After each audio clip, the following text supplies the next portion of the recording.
Intelligence doesn't always look the way you think it does. It doesn't always show up as confidence, quick answers, or straight A's. Sometimes it looks like self-doubt.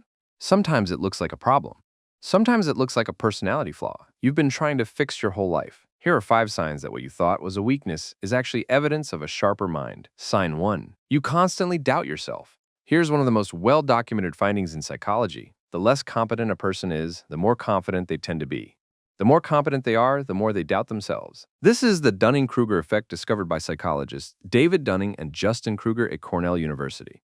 Unintelligent people lack the variability needed to recognize their own incompetence. They don't know what they don't know. But intelligent people see the full complexity of a problem.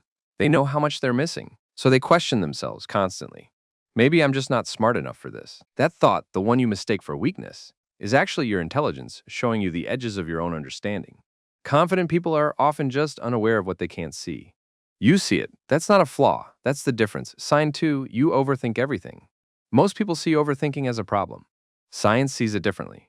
A 2020 study published in the Journal of Creative Behavior found that people who ruminate and replay scenarios have significantly higher scores in verbal intelligence and creative thinking.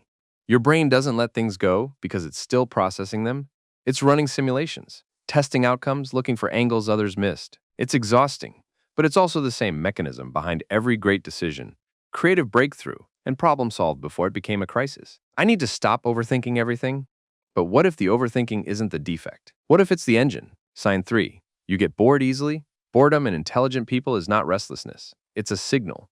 Research consistently links high IQ with a greater need for novelty and mental stimulation. The brain that gets bored quickly is a brain that processes faster, exhausts simple inputs faster, and craves more complex ones to stay engaged.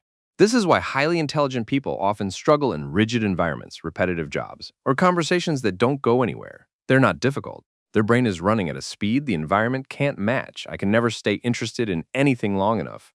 But that's not a short attention span. That's a high bandwidth brain looking for a worthy signal.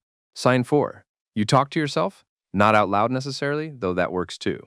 But that constant internal voice narrating, questioning and arguing with your own thoughts, that's called self-directed speech. And psychologists at the University of Wisconsin have linked it to higher levels of cognitive control, planning ability, and working memory. The internal monologue is how your brain organizes complexity. It's how you hold multiple ideas at once, stress test them, and arrive at conclusions. Others reach far more slowly. Most people have a quiet inner world. High-functioning minds are rarely quiet. My brain won't stop. It doesn't stop because it's still working. Let it work. Sign 5. You're curious about things that don't matter. Psychology has a term for it, openness to experience. It's one of the big 5 personality traits, and it is one of the single strongest predictors of intelligence ever identified in research. People who are endlessly curious about how things work, why people behave the way they do, what's behind the story they were told, consistently score higher on measures of fluid and crystallized intelligence. You research things you'll never use. You go down rabbit holes that serve no practical purpose. You ask questions in situations where everyone else just accepts the answer. That's not distraction. That's the hallmark of a mind that refuses to take the surface at face value. Self-doubt, overthinking, boredom. A brain that won't stop. Curiosity that goes nowhere useful. You've spent years treating these as problems to fix, but the research says something different. These aren't the signs of a struggling mind. These are the signs of a working one. The most dangerous assumption you can make about your own intelligence is that it would enhance itself loudly. It rarely does. More often, it shows up quietly as a question, a doubt, a thought you can't quite let go of. That thought you keep coming back to, follow it.